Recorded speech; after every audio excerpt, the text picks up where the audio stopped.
bit of background and some ideas about what each group is working on, and then we can open it up to the floor for discussion. I think that's the really valuable part about a town hall, to be able to hear from all of you. So if that sounds all right, and we're ready to record. All right, I'll just do a quick intro for myself. Like I said, my name is Kai Kennedy, and I chair the Global Health Special Interest Group. Historically, this role has also dovetailed with a board position for the Academy of Leadership and Innovation, formerly HPA, the Catalyst. And so when I first came into this role, I was the Director of Global Health and Social Responsibility. But as ALI has evolved, so have our groups. And so in this next cycle, you'll see there's a Director of Advocacy position open. That's the former Director of Social Responsibility. And a different person will take on that role while I continue to be the chair of this special interest group. I'm joined by the chair of the Population Health Special Interest Group, as well as a board member each from Global Health and Population Health. So if I could turn it to Patrick and he can introduce himself. Yeah, how's it going? So Patrick Berner, I'm in Birmingham, Alabama. I guess just personally about myself, and then we can kind of, like Laura said, kind of get to the history of things for the SIGs a little bit after. But just for me personally, I'm a core faculty member for a DPT program. I'm leaving a hybrid institution and transitioning over to brick and mortar. So I'll be at UAB, which is local to me here in Birmingham. In addition to my role as chair of the Population Health SIG, I've had some years history as an APTA delegate and founding executive director of PT in the Community, which is a nonprofit that does community outreach and initiatives during CSM for I think the last 7 years or so we've been doing some things. So yeah, I guess that's the gist of it. I guess I'll pass it to Laura. Sure. So I am Laura Martell. I'm the current vice chair of the Global Health Special Interest Group. I have been with the Global Health SIG for many years, since I was a student back in 2013-15, and then became the publicity chair from 2017 to 2023. So I've been around for a little while with everybody, and it's been fun to kind of watch everything ebb and flow over the years. So it's cool that we have now 2 special interest groups, and it's fun to talk about our similarities and differences. And then I'm going to pass to Stephen. Hi, everyone. I'm Stephen Kinney. I'm a physical therapist who practices clinically at Hackensack Meridian Health, which is a hospital group in New Jersey. And well, that's one of my main focuses. One of my other kind of focuses that I've also worked on over the years is working to help individuals, help our profession better work with people who are using opioids.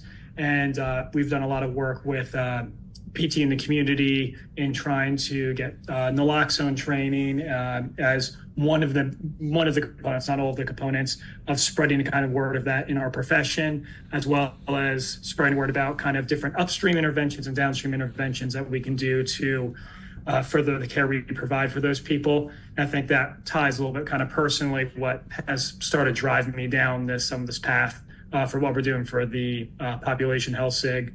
Oh, and also I'm the education chair of the Population Health SIG. That's an important thing to say too. Yeah, so we've got a little bit of a mix in our leadership team here. A couple of us who are primarily situated in the academic space, and a couple of us who are primarily situated in the clinical space. All of us primarily situated in the community, which means different things to different people. But we thought we could give a bit of an overview about each group and sort of not only how it came to be, but at least in the case of the Global Health SIG, how it's evolved over time. This wasn't always called the Global Health SIG, and its interests have changed a bit over time. And so I think I would love to ask Laura to give a little bit of that backstory, as she's been in leadership in this group longer than I have. Actually, might call on Cheryl to help with the early days. If you're there, Cheryl, because it used to be the cross-cultural group, and that was years ago, before my time. And you must not. Oh, she says she's driving. So it started off as the cross-cultural special interest group, and then changed to Global Health SIG. I don't know when. I want to say maybe in like the early 2000s, maybe.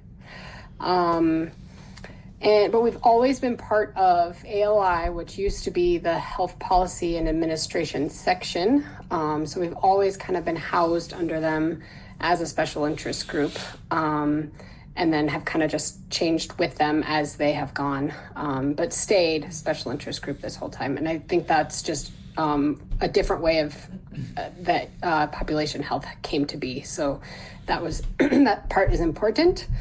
But started off, I think, as a group of educators and clinicians who were interested in global health, who were interested in doing service learning projects, and international, but also, pro bono here in our community. And then I think at some point in time, kind of shifted a little bit more towards like service learning internationally. But then kind of came back to more this like global social responsibility, global health focus. And that's my understanding of it. Cheryl, once you're done driving, if you want to chime in, please do. And that's kind of where we landed now. We redid I should have pulled up our, did you pull it up, Kai? Our mission statement and vision statement. But we have redid that very recently. And so I think I will try to pull that up, or maybe Bonnie, you can, because I think that's also very important to this discussion. But maybe we let population health go. She found it. Okay, so our mission is: we champion global health advocacy through the sharing of resources for physical therapy practice, education, and research to support equitable access to healthcare in partnership with communities worldwide. And our vision is a world where the practice of physical therapy helps achieve global health equity. And maybe when population health gives their background, they can also put their mission and vision in there. So we can get them side by side. I was just going to add, one of the common misconceptions about the Global Health SIG is that its members are only working internationally. That's not the case. We're working with communities worldwide. That includes the communities where we live and where we practice, as well as those where we don't. So for some of us, we hop on planes, trains, and automobiles and go to other places, but not everybody does, right? Some of us are working very locally as well, with the same mission in mind, to advocate for access to PT services wherever they're needed. So I just wanted to add that piece in there. I realize there's a typo in mission too. I just saw that. But yeah, maybe we can hear from the Pop Health team now about how you came to be. Yeah. So I guess I'll start from the beginning. Since I've been with this kind of group since the early days of 2017, I think is when a lot of this conversation of more of a needed group that had a focus on health promotion, wellness, population health within our profession. So it was back in probably 2015, 2016 or so that there was a very large email chain that was going around that had a lot of folks from across the country in it, like Janet Besner, Dion Jewell, people that are in the space of health promotion and wellness, those that have been in it for 20, 30 years and have always been preaching it. But then started getting some of us that were newer to the profession back then energized, and that this is really where the profession needed to be shifting into spaces that provided more patient-centered holistic care, that treated the whole person, and then certainly had an appreciation for the environmental impact on that individual. At the time, we struggled with whether or not we should form a new section or academy back then, but it was under some advisement from, previous APTA leadership to try something different. And at the time, the best avenue we felt to pursue was forming a council. So you may have been familiar with in the past the APTA Health Promotion and Wellness Council of APTA that kind of served, or was supposed to in a way serve, to trying to help the board of directors meet their mission within the realm of health promotion and wellness types of things. So that group as a council grew over many years to membership numbers of, I think we got right under 1,000 of people at least interested in the conversation, that they would be signed up for the hub messaging and things like that. Over the years as a council, we had done a lot of works behind the scenes. There were a lot of publications, studies, different things like that had come to fruition with members of our council because of the collaboration and stuff that we were facilitating. And a lot of what I see as kind of hallmark publications within our profession when you think of things about sleep, mental health, competencies within DPT education around health promotion and wellness, resources, etc., all came from folks that were members of the council. But we always wanted to try and do more, and when APTA restructured its engagement groups and shifted the Health Promotion and Wellness Council to the Health Promotion and Wellness Network, it kind of put us in a smaller box where we as a group of individuals that we consider ourselves doers were not really given the access to resources to really push forward and accomplish the things that we wanted to, because in reality you can only ask for folks to do things for free and take time out of their day without compensation so many times before you burn folks out in volunteer roles, right? And those of us here serving in volunteer roles know it's a lot of added time and effort put in to be in those spaces. So we, again, kind of ran into a spot about 2 years ago trying to figure out what the next best move for us was as a group. And we came to the decision again, well, should we form another academy or a section? And went back to previous conversation that we had back in 2016, 17, that, when we talk about providing holistic patient-centered care, when we talk about components of health promotion and wellness, it transcends all sections, academies, all patient populations, all settings. So it didn't make sense to create a siloed academy. Again, so we abandoned that idea, but still wanted to seek a home that would provide resources and opportunity to get things done. And what I had kind of been watching over the years behind the scenes is what Ally had been doing in the spaces that it had been in and what its own mission and vision was. And to my perception, and certainly conversations with Dawn Magnuson and some other folks as well, was that the things that Ally was doing always, in a sense, had kind of a population health framework. There were a lot of components of things happening within the academy that kind of alluded to what it meant to address a whole person, what it meant to impact the environment that they live in, and do it in a very innovative way. So that's really where we then pursued opportunity that maybe Ally was where we needed to be. And that's what the transition to this academy was. And when we chose to go the population health route as a SIG name and within our mission and vision, it was to try and branch out a little bit more into the environmental space and more of the true upstream impact that individuals experience. But really knowing that within what we intend to offer as a SIG is really the tools and resources to help individual clinicians and educators, right, carry out our mission and vision as a SIG.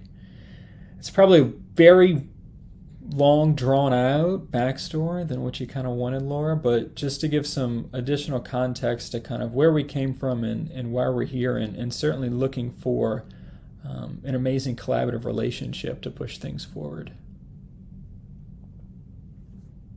Thank you for that. That's super helpful. And I noticed that Cheryl's on camera now, so I just wanted to check if there was anything you wanted to add. Yeah, hi everyone. Sorry about that.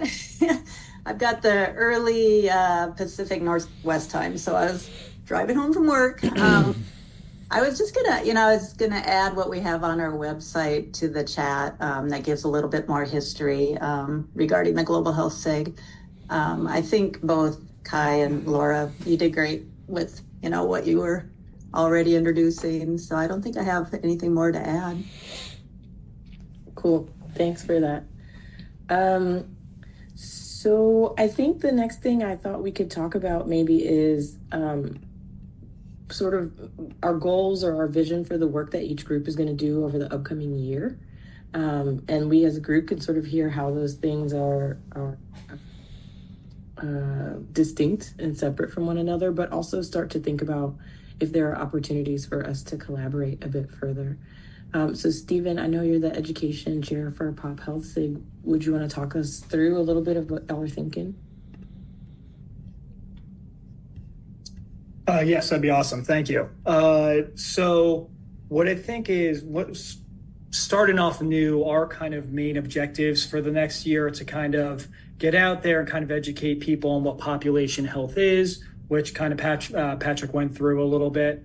So I know we've already planned for one webinar to really define population health.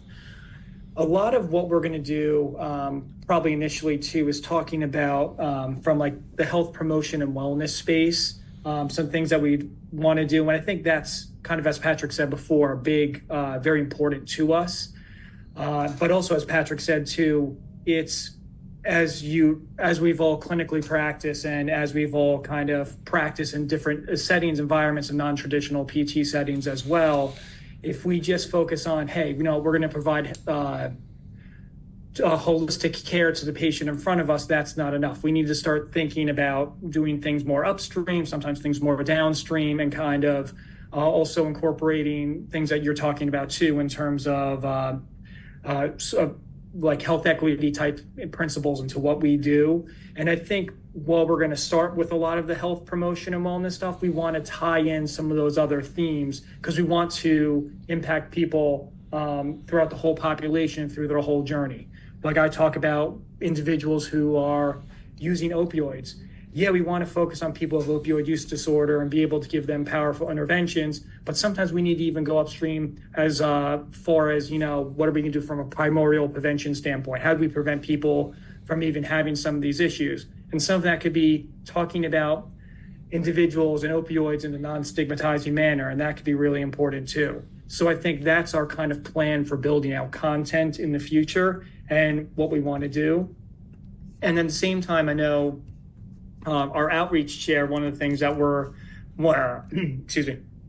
of the goals that we have is we want to recognize people who are really providing exemplary care in the population health sphere and recognize that. And I think shining a spotlight on those individuals will be kind of important to what we're doing to drive us forward as well. Awesome. And if I can ask the best way for folks to find out more about these events and all their logistics, would that be your SIG website? Yes, I think the webinar, we just confirmed the date. Was it today, Patrick? Yeah, so the webinar, like Stephen mentioned, is really going to be one that kind of lays the foundation for population health and what it means for our profession to be in that space. So that's going to be Dawn Magnuson and Todd Davenport who put that on. It's a 2-hour webinar, and that's going to be scheduled for, it's August. Let me see. I had it in front of me and then it disappeared. Yeah, August 25th. So that's a Monday. So Monday, August 25th from 7 to 9 Central. So for the Eastern time zone, 8 to 10. And then for your Pacific, right, so you're 5 to 7. So we tried to have a later thing just like this evening to try and accommodate folks from across the country in different time zones. That first webinar of ours is going to be one that is intended to be open access to anybody, even whether or not you are an ally member or not, because we want it to be something that really, again, lets people know what it is we're doing in this space. And then within that webinar, as Stephen alluded to, a lot of the other things we're trying to do, we'll kind of tease some of the upcoming webinars and other educational materials and stuff that we've got planned over the next year. Awesome. That sounds super exciting. So I wonder if we can do the same thing on the global health side. Maria Aguila is our programming chair, but also Bonnie and Cheryl from the research perspective or from the Compass perspective might have something to add. Are any of you in a position to speak right now? I can talk posters on a podcast if Maria's not present. Okay. Oh, there she is. Okay, sorry, I wasn't. Okay, so for the Global Health SIG, like as you know, we actually have like quarterly town halls that we have prepared for the rest of the years, like for different topics. And then on top of that, as we all know as well, we have a lot of members who are not able to make it to the CSM, and if they are, not everyone can also go around and actually look at the posters that we have. So what we've been doing since last year is we've actually launched posters in a podcast where we ask permission from poster presenters to actually have an interview with actually our leadership, and that is actually shared with all of our Global Health SIG members. For those who are actually interested, in knowing what was actually presented at the CSM and all of that. So we do plan to continue with that. If there's anybody actually, who may have presented their posters, any study, and would actually also want to participate, we're also open to suggestions. If you want to do that, we're very open to doing that as well. And then, a lot of the programming activities also are centered around what we could do at the CSM, right? From collaborating with ALI, specifically for the ALI Fest. I think it's safe to say, right, from both SIGs right now that there's a lot of moving parts, especially with the ALI right now, again, changing leadership, which is always going to be an ongoing thing. So there's always something that's rearranging. And so I think everybody, especially right now, just before the board goes into their retreat again, is kind of still waiting on, okay, what's the next steps? So, but as for the Global Health SIG, we plan to hopefully be a lot more present for the membership, not just, historically in the CSM, but also outside of the CSM throughout the year.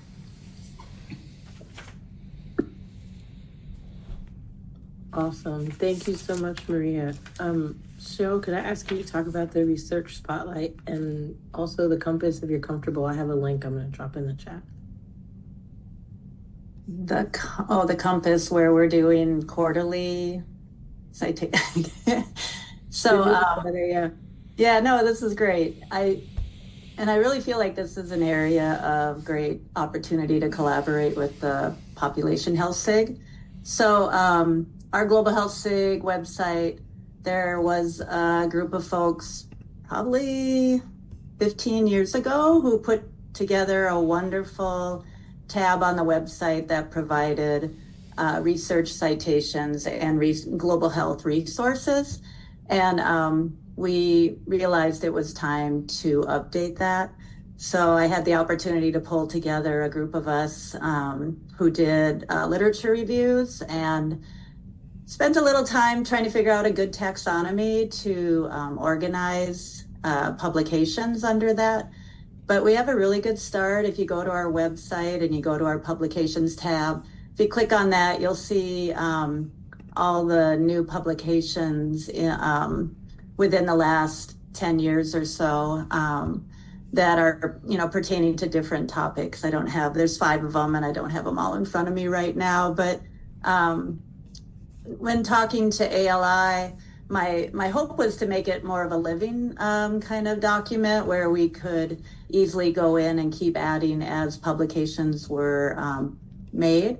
But it's I think due to some technology and so on, we can't have it that way. But every 3 to 4 months, our committee is going to do a updated literature review and add new publications to those lists.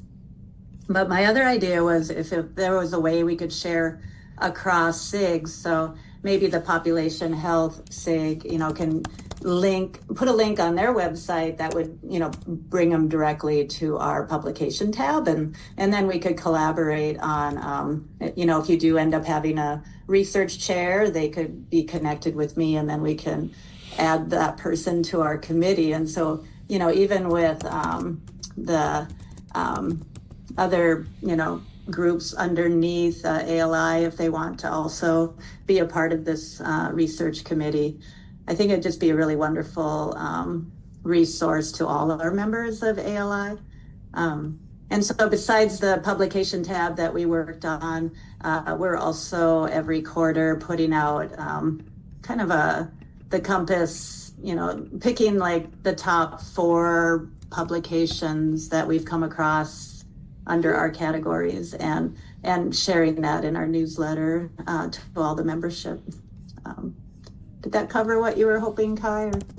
Yeah, totally. Lonnie, did you want to add anything? So I'm a part of the communications committee. Kathy Clark's not able to be here. She spends a lot of her time in Spain, so the time difference just didn't make this conducive for her. But she really has led the charge on this Compass newsletter, which we do put out quarterly. And so we try to highlight Global Health SIG members, physical therapists who are doing wonderful things in the global health space. We've also been trying to get more student membership and students involved. So we're highlighting students, whether they are in our SIG or not, just to kind of try to spotlight some of their efforts at the student level. And then like Cheryl said, we try to put publications there, recent research, resources for individuals who are looking to either practice or provide education in the global health space. So we really try to, highlight the things that are going on, but also connect interested members or non-members to resources in the global health area. So it's been a good initiative, and Kathy Clark has really been spearheading that. Awesome. Thank you both. What did I want to say? So we've heard some great ideas for collaboration already. Cheryl, thank you for bringing that forward with the research thing. We also had the opportunity to evolve what used to be the Global Health Reception at CSM and is now a poster session in partnership with Pop Health and with PT Proud. And so I'm just curious, and maybe this is for anybody on the call, what opportunities that you see for us to potentially collaborate as SIGs. And perhaps there are several of us who are members of both SIGs. So I'm curious, particularly with those people, where you see the overlap.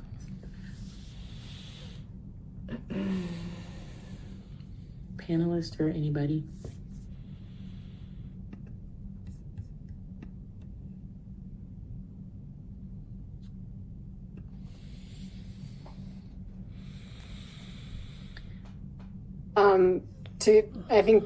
Since no one else is jumping in, to give a little bit of background for the CSM collaboration that we did, we also collaborated on the social responsibility ribbons this past CSM. And so that is, for those of you who are not Global Health SIG members or know what we do every year, but we go through all the abstracts of posters that are being presented at CSM and identify those that are working in social responsibility, and then we give them ribbons during their poster presentation times. So this year we divided it by all 3 of our SIGs and identified those. And we actually came up with 171 or something. So much work out there in the social responsibility realm. And so I think that we will definitely continue to collaborate on this. And I think that we will probably just end up giving out more ribbons. And whether that's dividing, social responsibility or whatever, PT Proud, like specific ribbons, I'm open to suggestions and what people think, or whether we keep it the same and just keep it as an ALI ribbon. But that was one cool way that, we had, each of the three SIGs was going through them and giving a list of all of their top ribbons, and the crossover was amazing between all three. You know, we had probably 25 that were identified by all three SIGs. So it's cool that we all have similar goals too.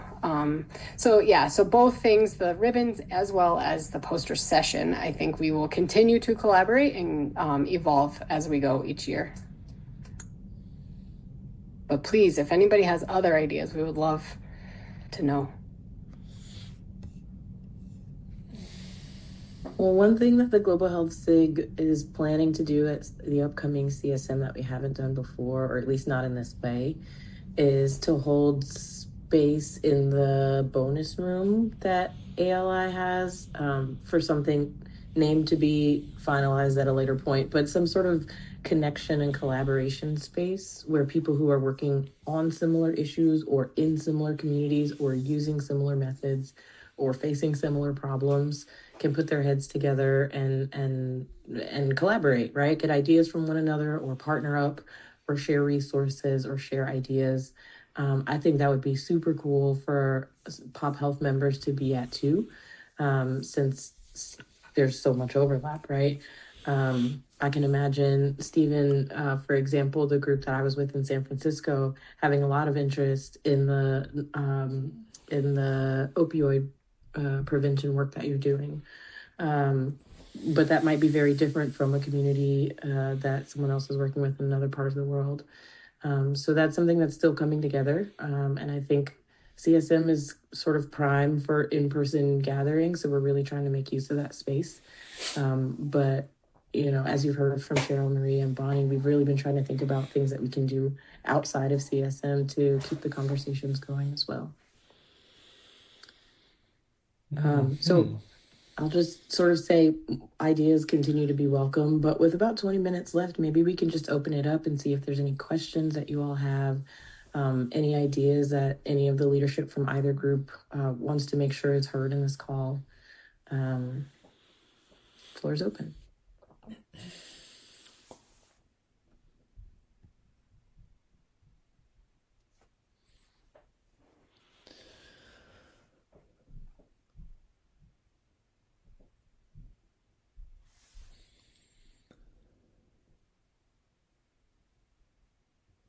Patrick, one of the questions I had, there's a catalyst group, the pro bono catalyst group that really we haven't heard much from in recent times, but there's still some good information from 6-7 years ago that's posted on that. Is that part of maybe picking up the mission of that within the context of Pop Health? Yeah, so it's a good question, Roland, and it is something that's been on our radar. There's a couple of those catalyst groups that I think could likely benefit from coming into either one of our SIGs because of the resources and the manpower that's already there to push forward their message and their vision, like you said. So pro bono, I think could, the mental health catalyst group is one as well that I think could probably fall within the Pop Health realm if we're talking about various health behaviors and things like that, especially when we look at tools and resources on a clinician side and on an educator side. But that is something that has been on our leadership's radar for a while. It's really, I think, just trying to figure out the right timing to have some of those conversations. And with all the changes, in leadership stuff that have been going on with Ally and things like that, we're just trying to make sure that it's all done at the appropriate time.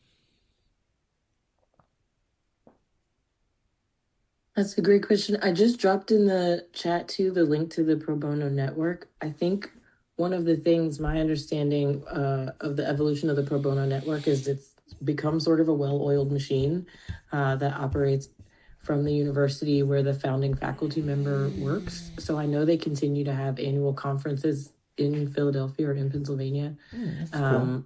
On an annual basis, and that there are several student-run pro bono clinics and DPT programs around the country that participate in that. Mm-hmm. So I think they're still doing their thing. I just don't know how much they're doing it under the ALI umbrella. And so I do think it's a great opportunity for Pop Health and anybody else who's doing pro bono work to link together with that group.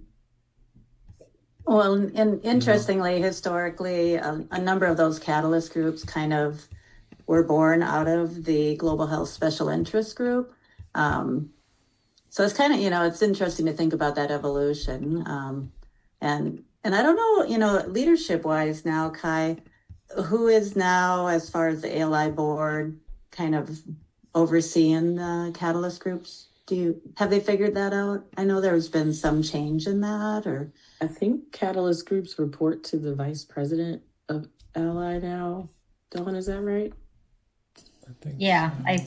as of the last time we had a meeting, it was like with Jeremy. But that's the thing, is that there's actually like a lot of overlaps, like our interests, which really just goes to show our interests, have always been interconnected. But I guess, that's just personally, we've been growing, and I think that's a good thing, but there also needs to be, I actually don't even know how to say it right, but like, how do we actually grow, I guess, given the resources, like we're growing, but the resources are actually not growing along with us, right? Like, and when I say resources, from manpower to what we can actually afford at this time. So I think it's really incumbent upon us who are already in these groups to really like collaborate and work together. Like, how could we like share resources, and none of us really, like when I'm listening to, mental health, there's also mental health catalyst group, right? Pro bono actually is still very much active, more than ever. It's just they're not now under, if I understand correctly, not necessarily under ALI, but it's a very, very active group outside of ALI. So, I think some of us in the catalyst groups are also thinking of how we also like branch out. Like personally, like as the lead contact for multicultural catalyst group, we're here, of course, but given the other, I guess, opportunities also outside of ALI, like how could we grow as a group without having to be like in this space as well? And just like what Patrick said, like earlier, a lot of our advocacies also transcend, right? Like the different academies. At the end of the day, we're a bigger umbrella of physical therapy, and how could we actually cross over all these without having to be just within a specific academy? So I think this is really a time where there's a lot to think about with each of our spaces, and definitely the collaboration is always key. Bonnie, go for it. No, I think Maria kind of started to say what I was thinking, but when I'm looking at the mission statements of these two groups, I'm hearing us talk. I feel like there is a lot of great overlap, but I think I don't know how we do this, but how do we maximize impact, right? But still avoid redundancy and duplication while like really honoring each group's very unique lens. And I think that's like a question that we keep kind of coming back to. And I'm not sure, we say the words collaboration, but I'm not 100% sure what that looks like outside of like what we've already started at CSM with the social responsibility ribbons. I think that's a first step.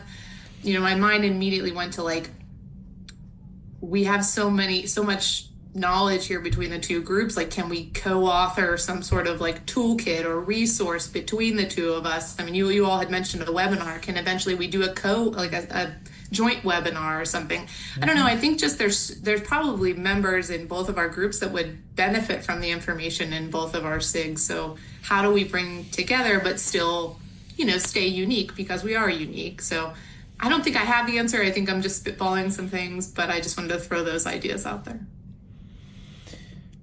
Yeah, I think I love the idea of some sort of joint resource, right, where you look at bringing together the intent of both of us, where, I see, global health and its advocacy efforts in, equitable access and stuff more, even above a 30,000 foot view in some cases, but still at the level of that, smaller community, whereas again, Pop Health being more of the tools and the resources to the immediate community, right? So bringing together, you think of just one issue, and you could go with Stephen's issue of opioid addiction, right? Where population health could certainly kind of look at the immediate tools and resources for a clinician to utilize. But then when we talk about access above that, right, then you start bringing in the expertise of global health.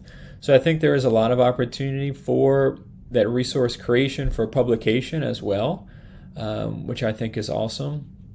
The other benefit too is that we're in the same academy, so if you've got folks that are interested in both, then join both and kind of see really what drives or supports your own clinical practice or whatever it is that you're doing most. But, you've got the opportunity to just be a part of both SIGs. Hopefully everyone on the call understands that. You don't have to just pick one. You're already with us, an ally. So follow along with both and kind of see. You might ride both tracks for your career, or you might commit to one over the other, and that's perfectly fine, because at the end of the day, everyone in this room and everyone decides to be a part of our groups are still supporting the same academy in their mission and vision, right? So I definitely, again, think there's a lot of opportunity for stuff to move forward. Hi, everyone. This is Dawn. I can't see. Sorry if I'm cutting in. Is it okay if I make a comment? I can't see anybody's hands. I can't see people. Yes, you're welcome. We'd love to hear from you. And sorry, I completely messed up the time. But I appreciate you all letting me join a little bit late. I think as a self-proclaimed population health scientist whose heart is in global health, I certainly just want to echo Patrick's comments. I think what the opportunity we have is, no matter how you come to this space, it's about our patients, it's about our communities, and it's about understanding the amazing resilience that our communities have, that our patients have, but also some of those challenges and barriers. And so again, I think whether you come at it from more of a global health lens or a population lens, I think really what we're all trying to do is just improve the health of our patients and communities wherever they may be, whether it's in our backyard or around the globe. And so I'm just really excited. People are like, well, Dawn, what's the difference? And as somebody who has, 2 feet equally planted in both, I don't have a good answer. But for me, it comes down to, how do we work alongside our patients? How do we work alongside our communities, wherever those may be, just to improve conditions and improve health? So I don't know that I have much more to say than that, but that's kind of my thoughts. And apologies if I was a little redundant to what was said earlier in the meeting. Thanks. Not at all. I think it was important. And Cheryl, I saw you come off mute, so all yours. Oh, it's so good to hear your voice, Dawn. I wish we could see you, but I hear you're in Japan or somewhere like. Me too. I can't undo my video. I don't know how to make it work on my phone. So. No, and I keep bringing history back, but we can all learn from history, right? But there was a point where Global Health SIG, like Population Health, was kind of toying with the idea of becoming an academy. And maybe some of you younger folks, maybe can combine efforts, and at some point in the future will become an academy, because I think, I personally think that would be the way to go. Just because, and I think, Patrick, you mentioned, a lot of the different academies have people that are interested in population health and global health, and, combining all of those numbers, I think the Academy of Population and Global Health, I'm going to try and come up with a title here, could really do a lot of great work within APTA. So that's just my plug. And don't ask me to do it, because sorry. I mean, I'll help in the background. I love that. See, even in global health, we got to know where our boundaries are, right?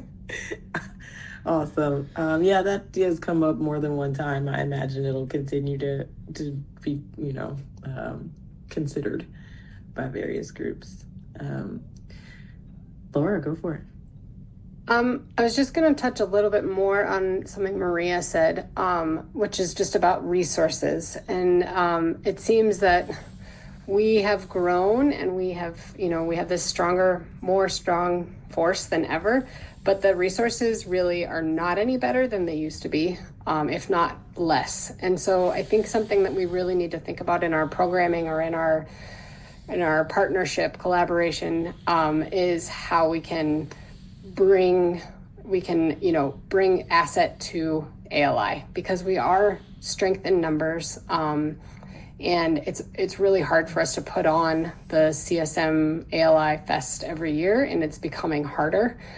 So I think it's something that needs to be in kind of the backs of our minds, whether it be, talking to your clinical partners about how we can get their name out there, or more on the marketing lens of things, or whether it's putting out content that is something that people are going to find value for, that we also have touched on. I think just having that in the back of our minds, it's going to become more and more pertinent as we go along. Totally agree. And Stephen, I think I saw you come off mute too. I was in a faculty retreat on Tuesday, and we were talking about the CAPTE requirement around health informatics, right? And it's just like, webinars are great and posters are great and parties are great and all that, but there's a whole bunch of ways that we can integrate what we do with our profession. And so I'm also thinking about the uniqueness of the communities we serve, but the universality of these approaches, and where we might be able to influence our profession more broadly. Stephen, over to you. Yeah, so I agree with all of that, the big picture kind of things you're talking about right there with that. I feel like kind of what drew me a lot into this space too is there's not a lot of great spaces in APTA as a whole for us individuals who want to be like the glue people who don't want to be super specialized in silos, and there's pitfalls of just over siloing and over specializing. But I think like there's a lot of importance to what we're doing in a lot of these spaces. And I think we've talked about like the mental health catalyst group or, cross-cultural catalyst, all these different catalyst groups. We all kind of, I think, have that same feeling. So yeah, I appreciate that from a much bigger picture. On a smaller scale statement to kind of what Maria was talking about before of like how we combine those resources, maybe another good idea for a collaboration between us at some point in time is to take a health issue and kind of, let's attack it from our different perspectives and lenses and kind of, let's see what we do rather than always just talk about it in the abstract. And I think that'll highlight some of the, benefits, but also some limitations of stuff. So there's you could look at things from a lot of different lenses. If you look at Mars via a microscope, you're going to find some really cool information about it, but that you're going to find some much different information if you use a telescope. And I think if we kind of use our different lenses, that really could be a power to us. If we can maybe tackle some topic like that, it might be interesting to see how to do that, or tackle multiple topics in a meeting. And I think that could engage people. And there's a lot of different ways to do that too.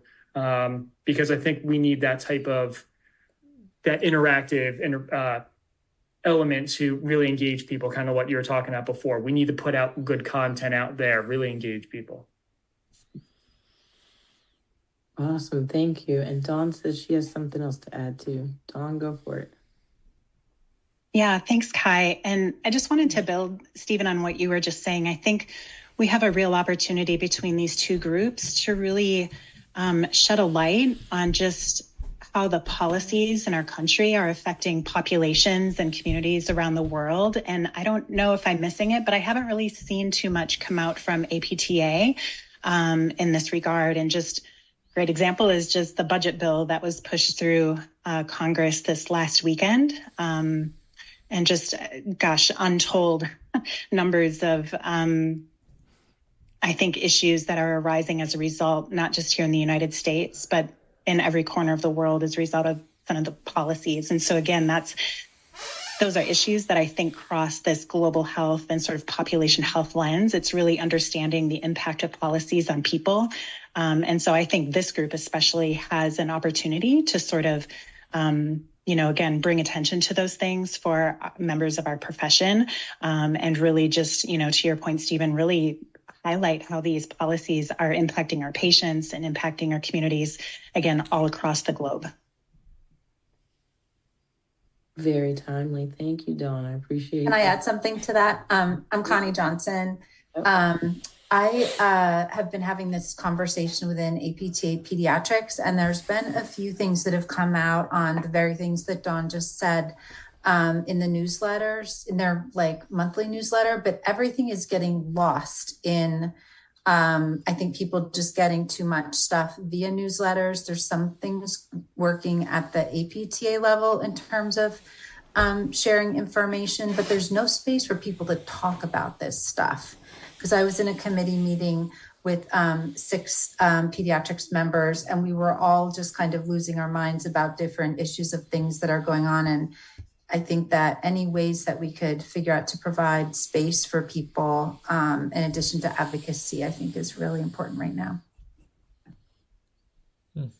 Completely agree. Thank you so much, Connie. We had that talk in the Global Health SIG the week before CSM, and we actually repurposed our business meeting to make space for just even a little bit of conversation. I think it's really important.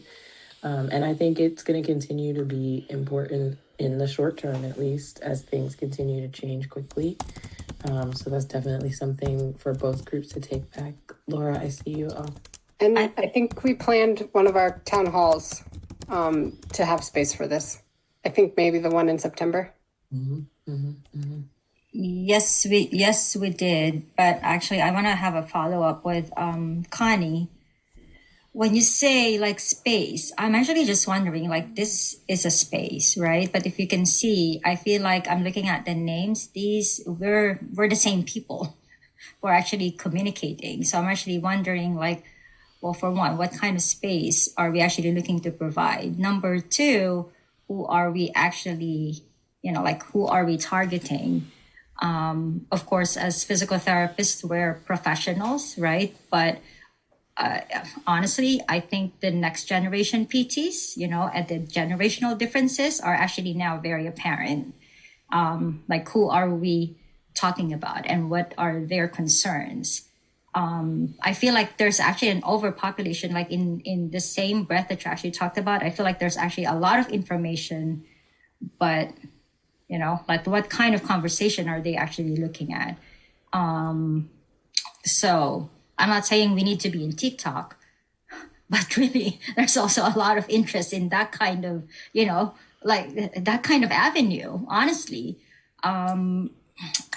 I don't know if it's reinventing the way we communicate, do we go down, not going down. I don't mean any disrespect with that. It's just that, do we need to go into that kind of snippet thing? Is this really what we want to do? I can give a little more context to what I was speaking to. That would probably help. APTA Pediatrics has Mighty Networks as a communication platform, and it's not adequately being used to engage members in conversation about in deep conversation. And that's a whole nother thing, right? How you would use social media to do that. But in this group of 6 people, there was a mother who just had a brand new baby, was worried about the measles outbreak. There was 2 researchers that were worried about losing databases. I work in schools, immigration, all of these things that are impacting us all on a daily basis in terms of the people that we're working with. And I was stirring the pot in a really big way by suggesting that we post questions and let people have communication and connection. Now, I don't even know if it's going to work. If it gets partisan, it could totally blow up. And so I'm actually working through that leadership, trying to encourage them to do something, because there are people that aren't aware. And when they're not aware, no one's advocating. And if people sit silent right now, it's not a good thing. So that's kind of the backstory. So I'm not saying I'm new to this group. So I'm not trying to, I just thought I was contributing something that might be helpful, but it is kind of a big thing, I know.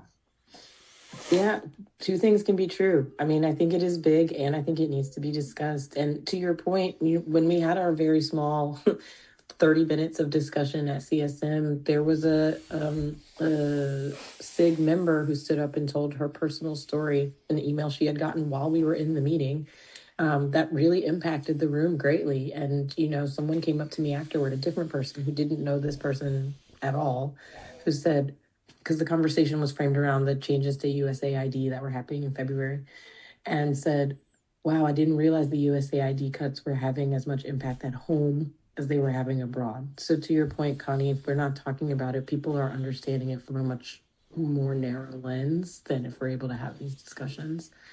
So what I'm hearing is we've got some opportunities in our town halls, in our webinars, and our gatherings at CSM, and our publications, and our social media accounts, and at least in those places, to start and continue to address these topics, perhaps in distinct ways that are limited to, the folks that are focused on one type of SIG, but also perhaps in these collaborative ways and thinking about how they impact us all. I want to be mindful of time. We're 3 minutes past the top of the hour. I don't know that we have a hard stop, but if anyone has any other burning comments or questions that they want to leave in this space before we adjourn, I welcome them.